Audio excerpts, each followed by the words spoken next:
Di bulan Februari kita sudah berbicara mengenai relationship, mengenai hubungan. Kenapa hubungan itu begitu penting? Minggu lalu Pastor Albert menyampaikan bahwa it starts with communication. Mulai dengan komunikasi dalam konteks berbicara, berkomunikasi dengan Tuhan. Mari kita akan baca ayat kita dalam Efesus pasal yang keempat, ayat yang kedua sampai ayat yang ketiga. Efesus pasal yang keempat ayat 2 sampai 3 saya ambil dari versi bahasa Indonesia masa kini, jadi mungkin sedikit berbeda dengan Alkitab yang Bapak Ibu bawa. Tapi mari kita dengarkan, mari kita cermati firman Tuhan. Dikatakan, hendaklah kalian selalu rendah hati, lemah lembut dan sabar. Rendah hati, lemah lembut, dan sabar. 3 kualitas yang diperlukan di dalam sebuah hubungan. Tunjukkanlah kasihmu dengan membantu sama lain. Kasih kita harus ditunjukkan di dalam saat kita membantu orang lain. Berusahalah sungguh-sungguh untuk hidup dengan damai, supaya kesatuan yang diciptakan oleh Roh Allah tetap terpelihara. Jadi di sini kita belajar bahwa sangat penting untuk kita hidup di dalam komunitas dengan damai, dengan kasih, saling membantu, dengan rendah hati, dengan lemah lembut, bicara mengenai mau untuk dibentuk. Karena pagi hari ini kita akan belajar bersama-sama bahwa it's all about connection. Semuanya itu tentang koneksi, saudara. Saya ingin kita bersama-sama belajar pagi hari ini prinsip yang sangat penting, prinsip yang sederhana, tetapi sangat kita perlukan di dalam kehidupan kita.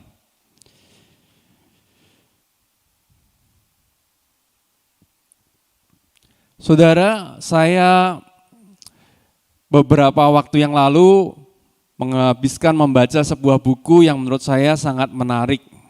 Buku dari seorang namanya Malcolm Gladwell.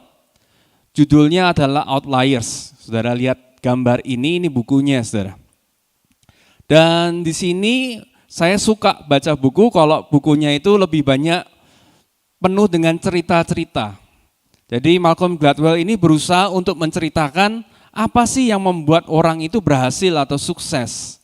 Apa yang membuat orang itu gagal dalam hidupnya. Salah satu cerita yang menarik adalah dia ketemu dengan seseorang namanya Chris kalau nggak salah. Dan orang ini termasuk orang yang paling pandai di Amerika. Mungkin paling pandai di dunia bahkan. IQ-nya itu mencapai 195.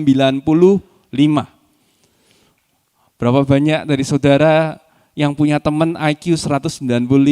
Saya juga belum pernah dengar, saudara, ada orang punya IQ 195. Bahkan dia berkata bahwa dibandingkan dengan Albert Einstein, Chris ini 30% lebih tinggi IQ-nya. Albert Einstein itu enggak sampai segitu, saudara. Chris ini jauh lebih pintar. Tapi kemudian sang penulis ini meneliti seperti apa sih kehidupan seorang Chris. Dia menemukan bahwa Chris ini tidak 30% lebih sukses daripada Albert Einstein. Bahkan kalau saya sebut nama lengkapnya, mayoritas dari Bapak Ibu tidak akan pernah dengar nama itu. Karena apa? Karena dia tidak pernah memberikan kontribusi seperti Einstein. Orang ini begitu jenius, begitu luar biasa, tapi nggak pernah berhasil di dalam kehidupan. Kenapa begitu? Seringkali kita berpikir orang yang berhasil itu karena dia punya talenta, karena dia punya kecerdasan, karena dia punya kemampuan berpikir.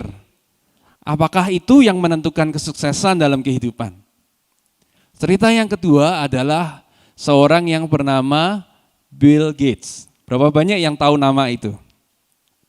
Bill Gates adalah seorang founder, salah satu founder dari Microsoft bersama dengan 2 orang lainnya. Kita kenal nama Bill Gates dan tahukah saudara Bill Gates itu IQ-nya tidak sampai segitu, saudara. Bahkan di bawah Einstein, saudara. Kenapa dia bisa begitu cerdas, dia bisa menemukan Microsoft Dan sampai sekarang dia menjadi tokoh yang sangat berpengaruh di dunia. Apalagi kalau kita ngomongin vaksin di dunia pandemi, dia adalah tokoh yang sangat berpengaruh di dalam penelitian vaksin. Nah saudara, apa yang membedakan kehidupan seorang Chris dan kehidupan seorang Bill Gates?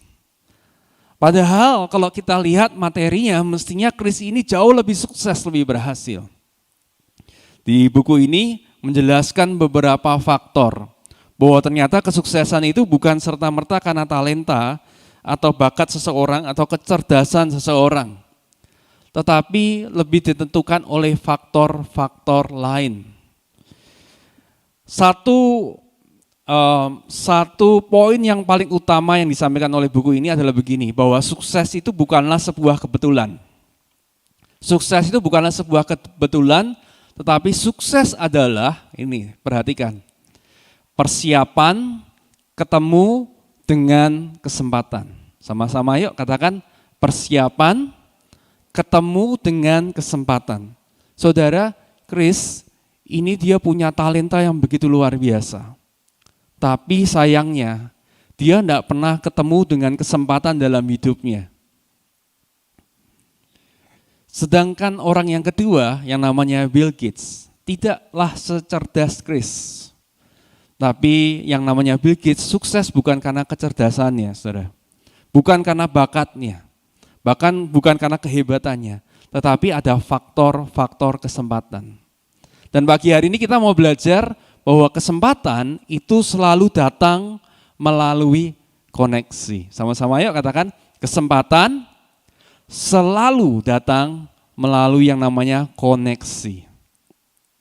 Saudara, Chris lahir di keluarga yang broken. Dia tidak pernah menikmati namanya keluarga yang bahagia, orang tua yang memperhatikan. Sedangkan yang namanya Bill Gates, dia lahir di dalam satu kesempatan yang sangat bagus. Bill Gates bukan lahir di keluarga miskin.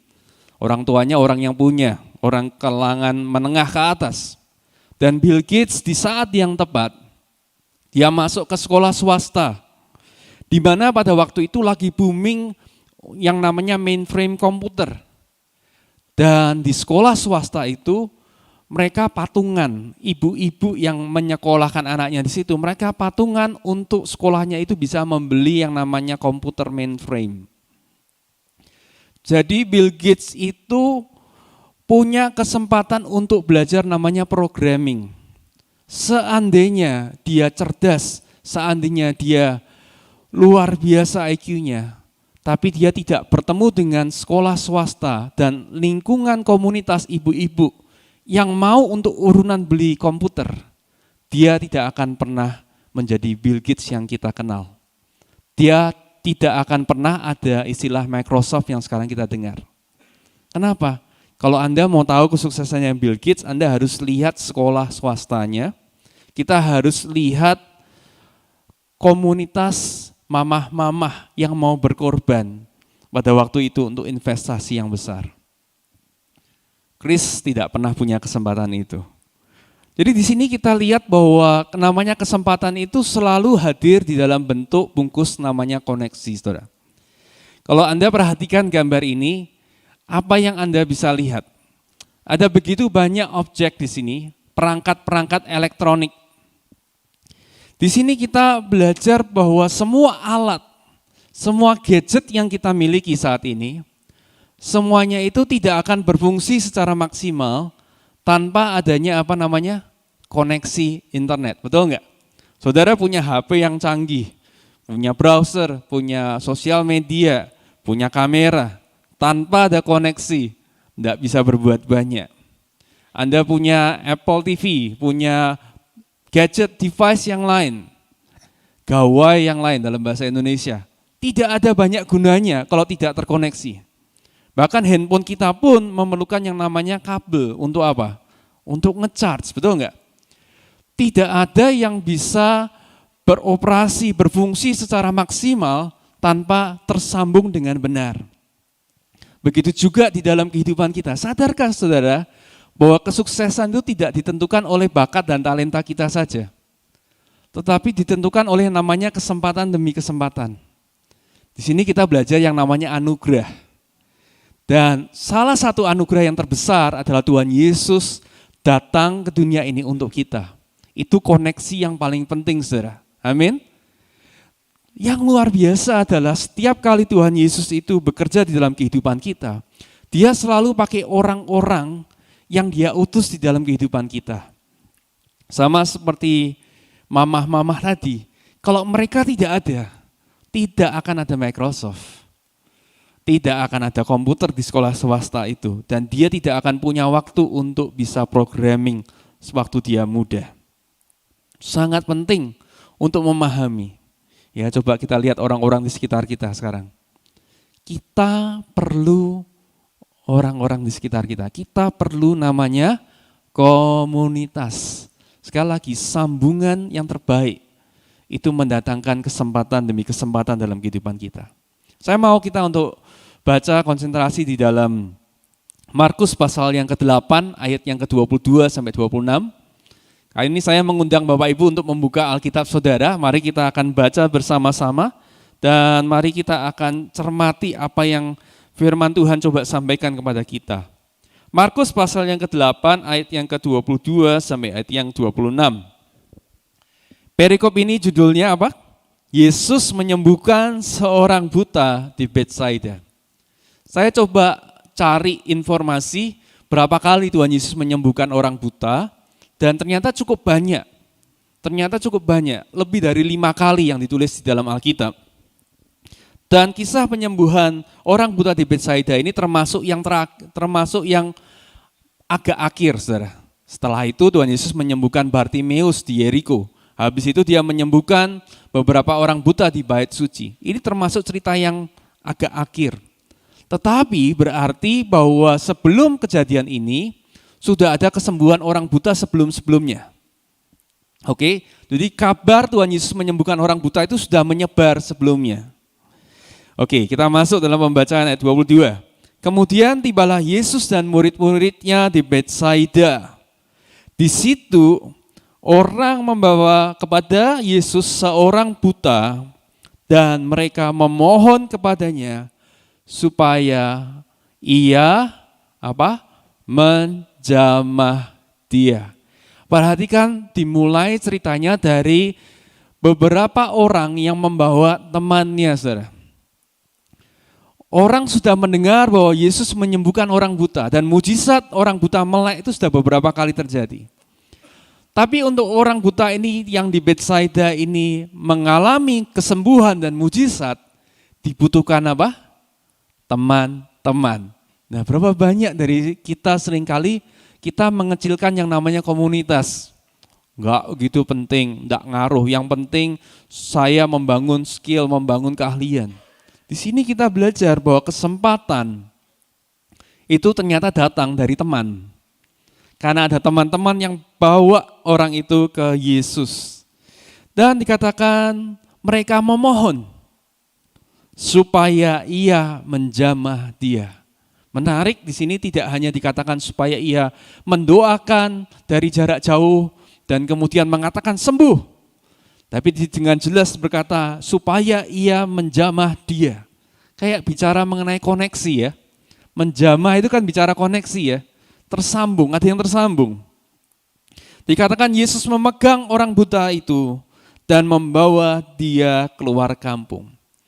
Lihat, Tuhan setiap kali mau melakukan sesuatu, dia seringkali menggunakan yang namanya sentuhan. Makanya ada lagu yang terkenal, He touched me, oh He touched me. Kenapa sentuhan itu begitu penting? Bahkan sebelum Tuhan Yesus menyembuhkan, menarik yang pertama adalah dia itu memegang tangan, kemudian membawa orang buta ini keluar dari kampung. Jadi seperti kayak membuat hubungan dulu nih, belum ngapa-ngapain, belum mendoakan. Tapi dia membuat koneksi dulu, dia pegang tangannya, bawa orang buta ini keluar dari kampung. Lalu setelah keluar dikatakan lalu ia meludahi mata orang itu dan meletakkan tangannya atasnya dan bertanya, sudahkah kau lihat sesuatu? Pertama mulai dengan sentuhan. Kemudian sekali lagi dia nyentuh lagi, tangannya nyentuh dengan, bukan kalau di dalam beberapa terjemahan bukan meludahi ya, tapi dengan air liurnya gitu ya, bukan spit ya, tapi mengambil air liur. Lalu orang itu memandang ke depan lalu berkata, aku melihat orang, sebab mereka berjalan-jalan tetapi tampaknya seperti pohon-pohon. Seperti tampaknya pohon-pohon. Kalau saya baca ini berarti orang ini tidak buta secara dari lahir. Kenapa saya bisa tahu? Karena dia berkata orang tampak seperti pohon. Kalau dia buta secara lahir dia tidak pernah lihat pohon, saudara. Orang ini pernah bisa melihat, tapi karena satu atau dua hal dia kehilangan penglihatannya. Ini orang yang dulunya pernah sukses, pernah berhasil, terus kehilangan itu. Tapi menarik bahwa Tuhan Yesus, dia memegang dan menyembuhkan orang itu. Dia bisa melihat. Tapi tampaknya belum cukup jelas. Seperti pohon-pohon dikatakan. Lalu Yesus meletakkan lagi tangannya pada orang itu. Maka orang itu sungguh-sungguh melihat dan telah sembuh. Sehingga ia dapat melihat segala sesuatu dengan jelas. Sesudah itu Yesus menyuruh dia pulang ke rumahnya dan berkata, ini yang menarik, jangan masuk ke kampung. Jangan masuk ke kampung. Jangan masuk melalui kampung Betsaida itu. Saya coba cari tahu kenapa. Ternyata di beberapa waktu sebelumnya, di Matius 11, Tuhan Yesus itu pernah mengutuk beberapa kota. Mengutuk beberapa kota karena mereka sudah melihat mujizat Tuhan dan mereka tetap tidak percaya. Dan salah satu kota yang dikutuk adalah kota Betsaida. Jadi bisa dibayangkan Tuhan Yesus berkata, jangan kembali ke kampung itu, jangan kembali ke Betsaida lagi. Kenapa? Di situ adalah orang-orang yang komunitas orang-orang yang enggak percaya. Kalau kamu balik ke situ, kesembuhan yang kamu sudah terima bisa jadi mungkin hilang, kembali lagi dalam kondisi yang sebelumnya. Menarik, Tuhan Yesus pada waktu menyembuhkan, sentuhan pertama adalah dia narik orang ini keluar. Kamu jangan di komunitas ini, keluar, kamu harus keluar. Kamu harus keluar. Nah, berapa banyak seringkali Tuhan itu mengarahkan hidup kita untuk keluar dari komunitas kita yang tidak semestinya. Orang-orang yang tanpa sadar ngomong dan omongan itu membuat kita menjadi tidak percaya sama Tuhan. Membuat kita semakin jauh dari Tuhan. Sengaja Tuhan bisa menyembuhkan di Betsaida, tapi dia sengaja bawa keluar. Sepertinya ada pesan yang sangat kuat. Dan kemudian dia berkata, jangan kembali lagi. 3 kali saya cermati Tuhan Yesus ini menyentuh. Menyentuh di awal, megang tangan, taruh di tangan, di matanya, diulangi sekali lagi. Di sini saya belajar bahwa yang namanya sentuhan atau koneksi itu begitu penting. Dia bisa saja mengucapkan jarak jauh. Tapi sepertinya ada pesan yang mau disampaikan pagi hari ini. Bahwa koneksi yang tepat itu selalu menyembuhkan, saudara. Saya katakan the right touch always heals. Selalu menyembuhkan. The right touch comforts, menguatkan. Dan the right touch empowers. Sentuhan yang tepat menyembuhkan. Sentuhan yang tepat itu menghibur. Sentuhan yang tepat menguatkan dan memampukan. Apa yang sebelumnya orang ini nggak bisa lakukan, yaitu berjalan sendiri. Setelah dia ketemu dengan Tuhan Yesus, disembuhkan, dikuatkan, ya bukan hanya penglihatannya samar-samar, tetapi dia bisa melihat dengan jelas sehingga dia bisa melakukan apa yang sebelumnya dia tidak bisa lakukan. Bukankah seringkali Tuhan pakai orang-orang tertentu di dalam kehidupan kita? Untuk dalam tanda kutip jadi kepanjangan tangan Tuhan untuk menyembuhkan kita. Untuk yang namanya menguatkan, menyemangati kita, menghibur kita di saat kita tadi kehilangan penglihatan, untuk memberikan kita comfort, kekuatan. Dan Tuhan selalu ingin memberdayakan kita. Dia ingin supaya kita ini masuk ke dalam level yang berikutnya di dalam kehidupan. Bukan hanya sekedar sembuh, tapi samar-samar. Tetapi orang ini melakukan sesuatu yang dia tidak pernah lakukan selama waktu yang cukup lama. Orang ini melakukan sesuatu yang baru dalam kehidupannya. Oleh karena itu, sangat penting untuk kita mengerti namanya pertemanan atau hubungan itu sangat penting. Tuhan pakai orang untuk menyembuhkan kita. Tuhan pakai orang untuk menguatkan kita. Tuhan pakai orang untuk memberdayakan kita. Tapi sebaliknya, setan juga bisa pakai orang untuk membuat kita terpuruk, sakit. Untuk membuat kita menjadi discouraged, menjadi patah semangat. Dan membuat kita untuk menjadi lemah. Oleh karena itu kita harus betul-betul belajar orang macam apa yang kita izinkan masuk di dalam kehidupan kita. Saudara, kalau Anda lihat gambar ini, mungkin beberapa sudah pernah melihat ya, saya pernah menyampaikan, ini namanya lingkaran pertemanan. Di dalam kehidupan selalu gambarnya seperti ini, saudara. Kita punya banyak orang-orang yang di luar, yang paling luar itu namanya acquaintances atau orang yang kita kenal. Orang yang kita tahu kontaknya itu namanya acquaintances. Berapa banyak dari saudara-saudara yang jumlah kontak di handphonenya itu lebih dari 100 orang? Saya rasa semua ya. Ada yang cuma isinya 5 orang di handphonenya, saya percaya nggak perlu handphone ya saudara, Anda cuma perlu buku ya, Anda catat nomornya. Tapi kalau yang namanya handphone pasti punya lebih dari 100 bahkan 200 itu sesuatu yang umum. Tapi dari 200 orang itu saya percaya tidak semuanya Anda kontak tiap minggu, betul nggak? Betul nggak?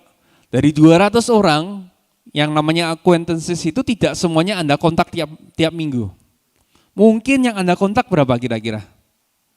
50 mungkin, betul? Mungkin bisa kurang dari itu. Nah itulah yang namanya masuk ke lingkaran lebih dalam namanya friends, teman, betul kan? Kalau acquaintances itu artinya kalau saya butuh, badan saya pegel, saya telepon tukang pijet, nah itu namanya butuh. Ya, kalau saya lagi butuh sesuatu untuk diperbaiki, saya telepon tukang, itu namanya sekedar tahu, sekedar kenal. Tapi yang namanya teman, bukan karena Anda telepon, bukan karena butuh. Seringkali apa? Anda cuma pingin berfellowship, betul? Anda cuma pingin, orang sekarang bilang hangout, anak-anak muda, betul ya?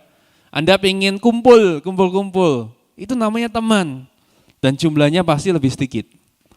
Dan makin masuk ke dalam ada yang namanya good friends, teman baik.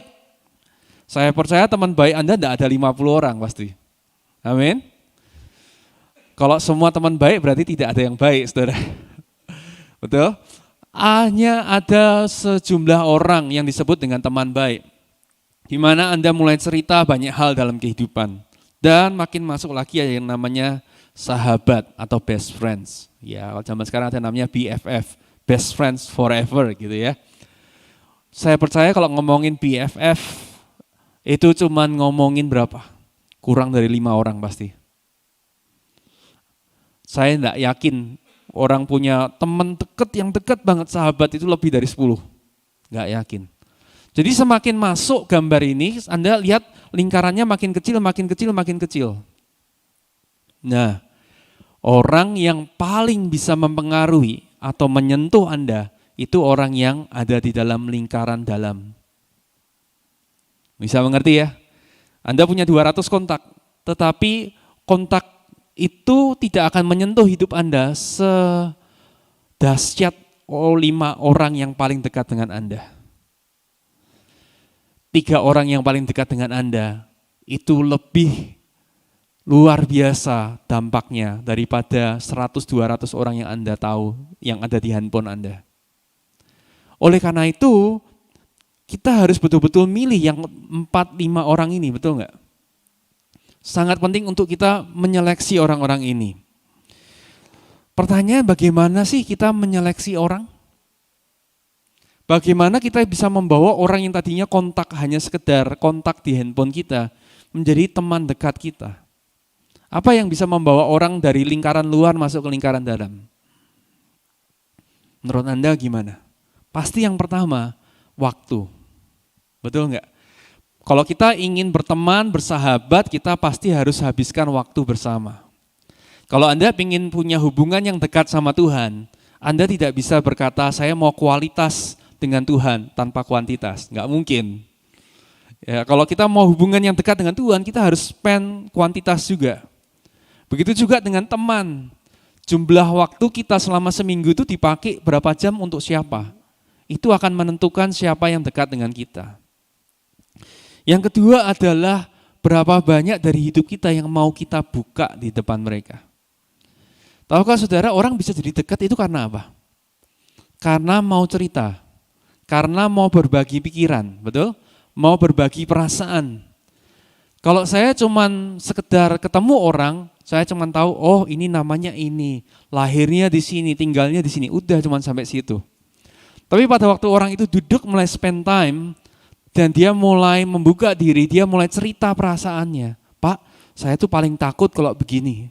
Saya itu paling gak suka kalau begini. Pada waktu orang ini menceritakan, orang ini mulai dapat dimengerti. Bukankah Anda punya best friend, sahabat, orang-orang yang paling mengerti Anda? Betul nggak? Betul nggak, saudara? Anda nggak mungkin cari sahabat yang tidak mengerti Anda. Betul nggak? Semakin dia mau mengerti Anda, semakin Anda dekat, merasa Anda dikenali, Anda merasa diterima. Begitu juga di dalam kehidupan. Oleh karena itu sangat berhati-hati. Ya, kontak boleh banyak, 200.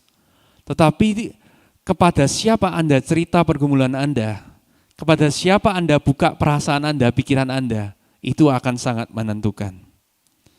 Amsal 27 ayat 19 dalam firman Allah yang hidup, firman Tuhan katakan begini. Wajah orang terbayang di dalam cermin, tetapi keadaan yang sebenarnya, yuk baca yuk sama-sama, dapat dilihat dari apa? Dari macam teman yang dipilihnya. Sekali lagi. Wajah orang itu bisa terbayang di dalam cermin. Tetapi keadaan yang sebenarnya, orang itu seperti apa? Itu dilihat dari apa? Dari, sama-sama katakan, macam teman yang dipilihnya. Oleh karena itu, saya mau tutup dengan perkataan ini. Show me your friends, and I will show you your future. Saya minta tim Praise and Worship bisa maju ke depan. Saudara, teman Anda menentukan masa depan Anda. Lebih tepatnya, teman-teman dekat Anda menentukan masa depan Anda. Siapa yang ada di lingkaran paling dalam kehidupan Anda? Orang macam apa? Itulah Anda. Orang-orang model seperti apa yang engkau izinkan masuk, yang engkau buka hati, engkau cerita, engkau berani curhat. Nah, kira-kira seperti itulah masa depanmu. Lihat aja. Ada seorang yang bijak berkata gini, ngasih nasihat. Menurut saya benar sekali. Saudara, kalau Anda kumpul dengan 5 orang yang suka merokok, saya berani jamin, dia berkata, kamu akan jadi orang yang ke-6. Kalau kita kumpul sama orang yang bangunnya selalu kesiangan, saya berani jamin, dia berkata, kamu akan jadi orang yang ke-6.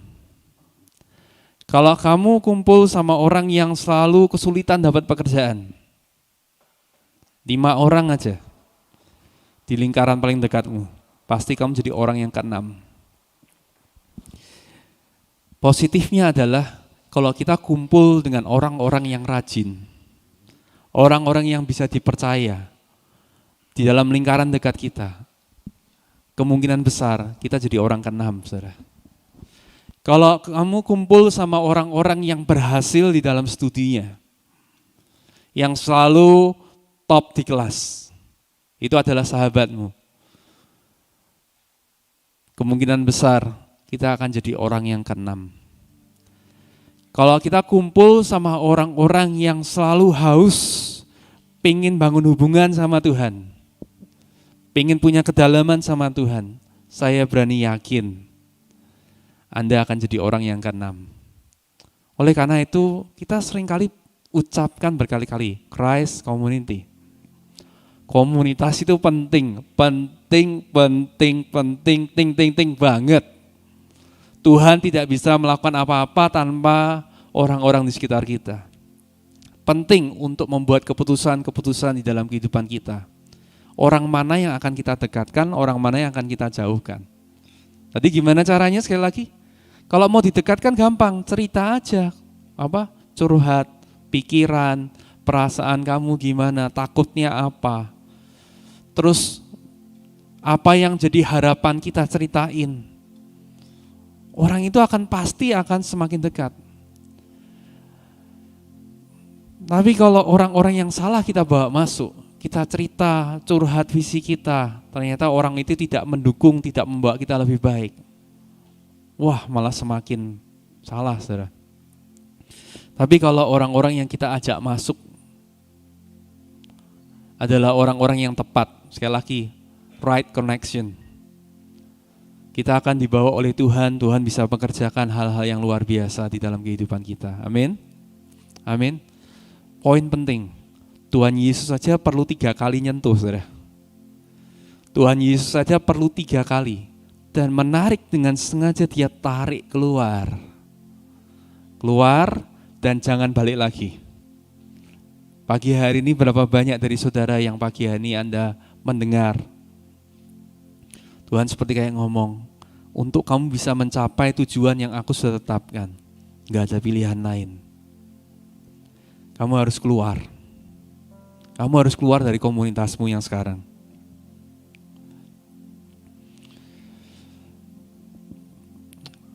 Seringkali kita berkata, tapi mereka sudah lama di situ. Lihat kehidupan mereka, saudara. Apakah itu kehidupan yang Anda mau? Apakah itu kehidupan yang Tuhan sudah janjikan kepada saudara? Pastikan untuk kita terbuka, buka hidup kita hanya kepada orang-orang yang tepat. Ya, sekali lagi, kontak boleh banyak, boleh ratusan. Teman boleh banyak juga, banyak berteman boleh banget. Tapi kepada siapa kita cerita, kepada siapa kita buka hidup kita, sangat penting. Sekali lagi, the right connection always heal. Kalau dalam hidup Anda merasa Anda buka diri dan Anda malah merasa hancur, tandanya itu koneksi yang salah. Kalau Anda bukan merasa dikuatkan tapi semakin direndahkan, itu salah, saudara. Semakin Anda tidak menemukan gambar diri Anda, itu semakin salah pasti. Ya, istilahnya kalau zaman sekarang konslet, saudara. Konslet, salah sambung gitu. Tuhan Yesus enggak pengen kita salah sambung ya. Konslet itu namanya, enggak berfungsi malah. Tapi Tuhan mau kita semua berfungsi secara optimal. Amin.